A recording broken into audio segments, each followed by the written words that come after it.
Hey, I'm Maris. I'm an Agile coach. Nice to see you here. So tell me about yourself. Hi Maris, I'm Shane Hastie with SoftEd, also an Agile trainer and coach.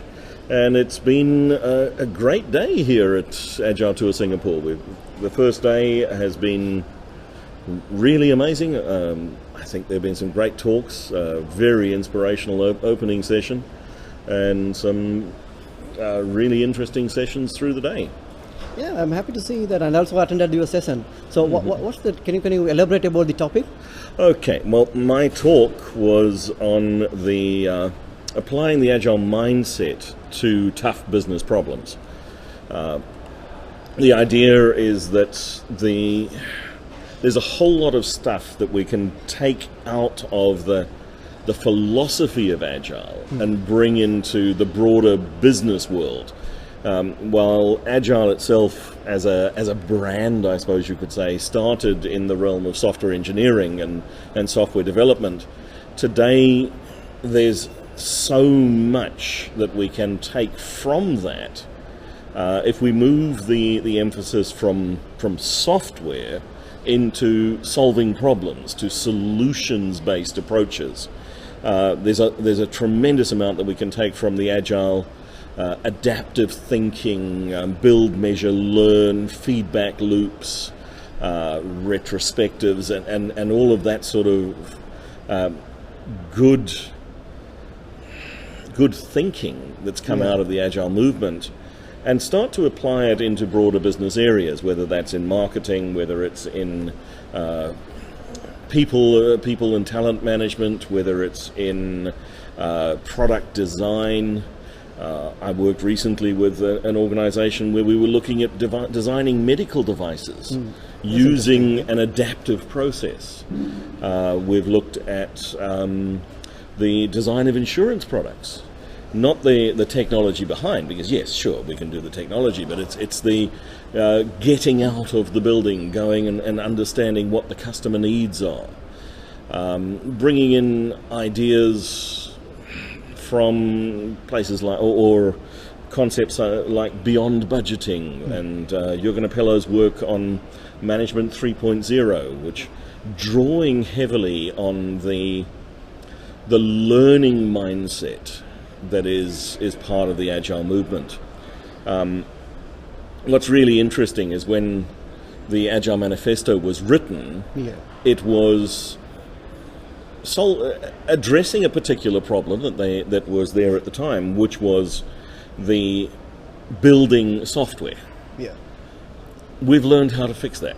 We now know how to build stuff. What we still don't do well, I don't think, is we don't build the right stuff. And this is where the Agile mindset in business comes in. Learning to apply that learning process that is so fundamental. Yeah. Yes, as you mentioned about today I attended your session, and you talked about the working software. Instead of that, you mentioned about working solution. Yeah. So if we take that manifesto, which does talk about software, and we simply replace the word software with solution, we are uncovering. We're building solutions by doing it. We're learning by adapting. We're working solutions are the primary measure of progress. Customer collaboration over contract negotiation. Responding to change over following a plan. These are all things that matter to businesses outside of information technology. So we can bring ideas that we have learned, that we picked up, and honestly, most of them we've borrowed.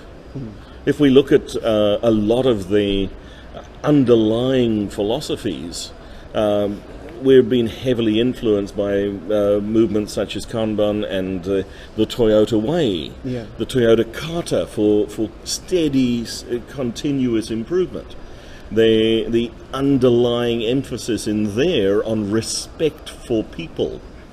I think that's an area where many organizations have dropped the ball, so to speak. They've adopted some of the practices without understanding that deep underlying philosophy. And we see the same in software engineering in organizations that are doing Agile rather than truly making the mindset shift.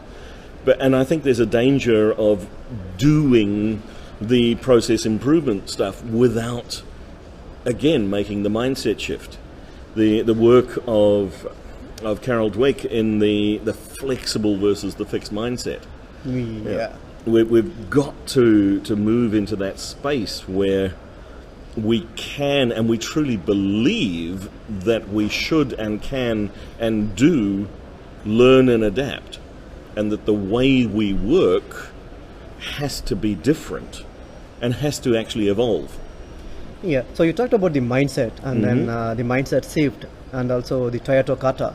So what are the business challenges you feel in terms of moving to Agile, in terms of mindset and also the kata? Well, both of them come down. If there's a single underlying challenge in almost every organization, it's the culture, the philosophy about people. We hear the terms like people are our most important asset. I'm sorry, slavery was abolished. Assets are things that can be sold. I'm nobody's asset.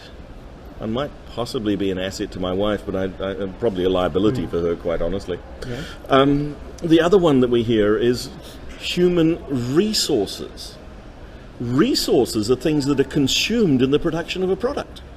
I don't want to be a resource for an organization. I want them to think about talent management, growth of people, engagement. And if we bring that attitude in, so we move away from this mechanistic view of people in the workplace to the value that we are able to provide as an organization comes from the skill, knowledge, talent, and creativity of the people that make up our workforce, then we'll start to see the culture shift. Then we'll start to see. But while we still think of our people as these resources or assets or replaceable units, there's a lot of work that shows the value of stable teams. Yeah. And yet, most organizations still have a project culture where we bring people together just long enough for them to start to become productive, and then we disband the team. Yeah, it's very interesting to know that. Yeah. So there's these things that we have to tackle that are often at the core of the design of our organizations. And these are tough challenges. There's nothing trivial or lightweight about adopting that completely different mentality. Yeah. But they're challenges that we have to tackle because today's world is, there's a beautiful term, VUCA. It comes from the military. We're in a state, a constant state of volatility, uncertainty, complexity, and ambiguity. You can't manage out of that. You have to lead within it.